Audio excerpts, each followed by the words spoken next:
Hello everybody. I just wanted to make a quick intro to this channel so I can let everybody know face to face, I almost slapped myself in the face with my cord, how this channel is going to work. This is my channel. It's going to be, or it is in my name. All the emails are mine. I get all the messages, but I am going to have other people moderating it and helping me make sure that all the messages are answered and make sure that content is going up regularly. But the purpose of this channel is to show people that are currently in active addiction that there is a way out. There are going to be people giving their stories about who they are and how they started out being an addict, and also how they got out of being an addict.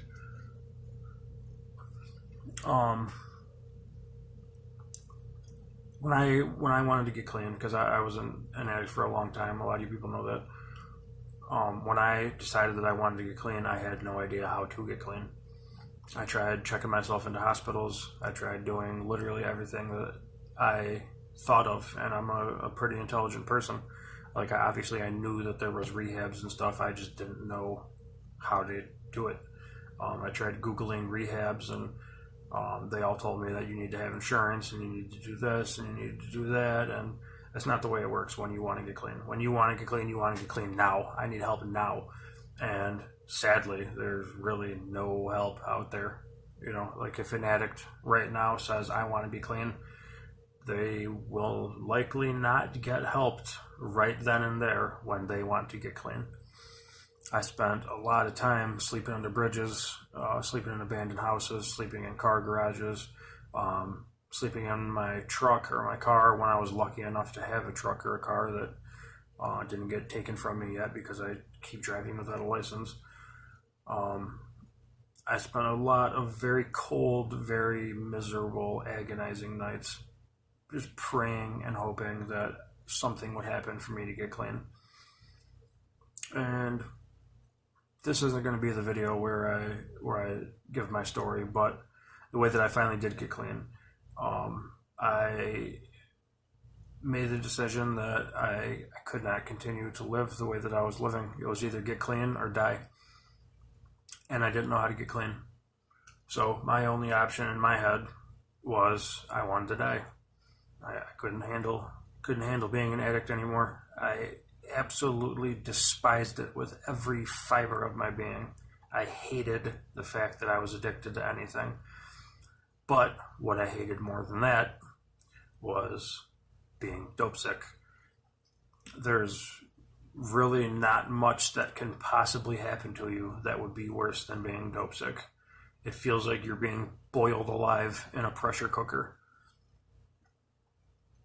It is an absolutely horrible feeling. So I decided that I was going to take my own life because I couldn't handle being an addict anymore, and I knew that the day after this I was going to be dope sick, and it was bad. So I did like I normally did. I went out and stole a bunch of stuff, brought it to the pawn shop, got some money, and bought drugs, bought heroin, bought a bunch of heroin and a bunch of cocaine, and mixed it up, put it in the needle, stuck myself in the neck. You can't really see the scar anymore, a little tiny bit. It used to be a scar, a pretty big scar right there, and right there where the two veins are in your neck, because I flattened all the veins out in my arms and my hands, and you know it wouldn't work. I had to use my neck.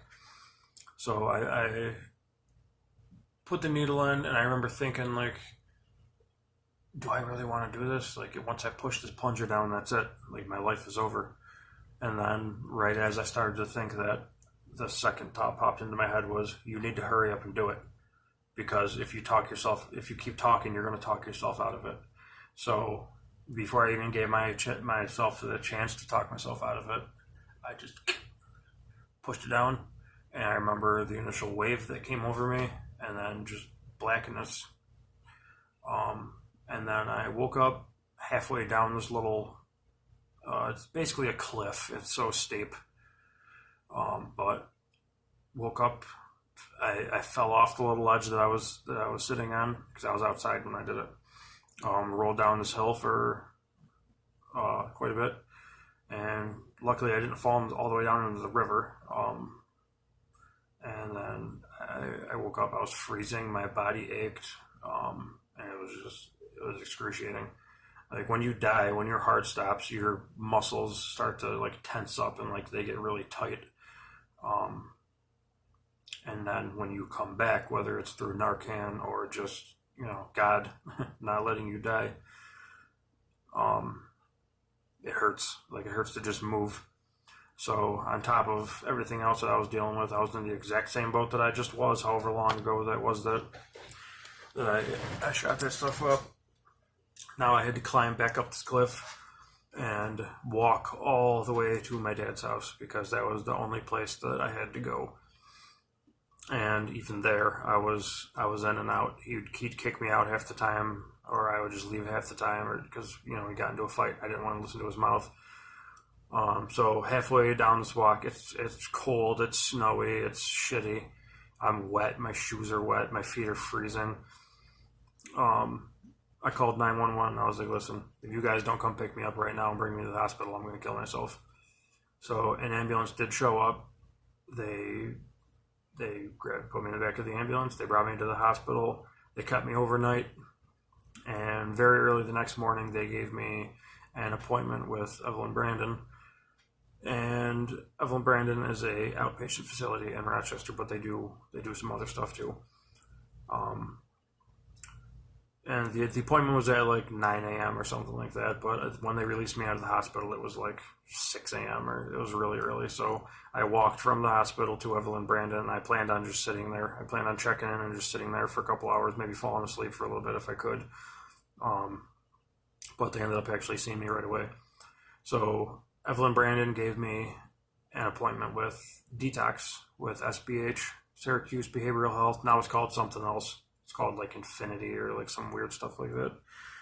But I know it as SBH. That's what it's always been throughout my entire like knowledge of it ever.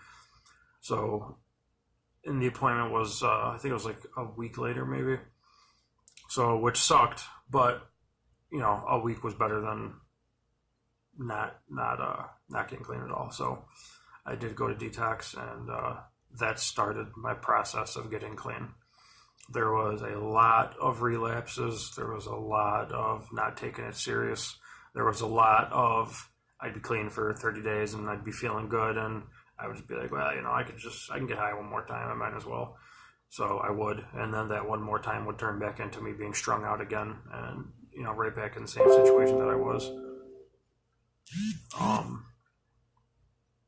But that's how I had to get clean. There are obviously a lot of other options that people can take where that don't involve them trying to kill themselves or anything that extreme. I just didn't know where to go, and I didn't know where to turn. So that is the point of this video and this channel and the blog and the Facebook group 585 Recovery and everything else that I'm going to be doing. I want to get the word out about real ways that people have to take advantage of that they can get clean from, because you don't have to suffer anymore in this day and age. The amount of deaths, overdoses, drug-related crimes, it's skyrocketing because of this epidemic that we're in right now. So a lot of people are really starting to wake up to the fact that, like, whoa, something's going on here. We need to do something. So that's why there's more beds being allowed at rehabs, and more money's being put towards this and that, and it's a lot of options are out there for people to take now, which did not used to be there, which really is a good thing ultimately. It's a very good thing for people that are serious about getting clean and want to take that step towards getting clean. So this has been a 10-minute video of me just rambling about pretty much nothing. I gotta turn my fans on my tower back on because my RAM and my graphics card are overheating right now because I turned my fans off. But that's it. That's the story. I'm sticking to it. If you guys want, whoever sees this, join the Facebook group 585 Recovery. The blog is going to be called Confections. Yeah, I'm a sugar. Confessions of an Addict. Join that. join this YouTube channel that this is going to be on. I'm probably going to post it on Facebook as well in the 585 Recovery group. So that's it. Share the video, like the page, subscribe to my channel. Let's get the word out there. If you guys know people that are in active addiction, especially, lead them to this group. There's going to be a lot of resources being talked about and typed about on this channel. So if you guys want to help get somebody clean, this is the way to do it. Because I don't know about you, but I'm sick of going to funerals. You all have a wonderful day.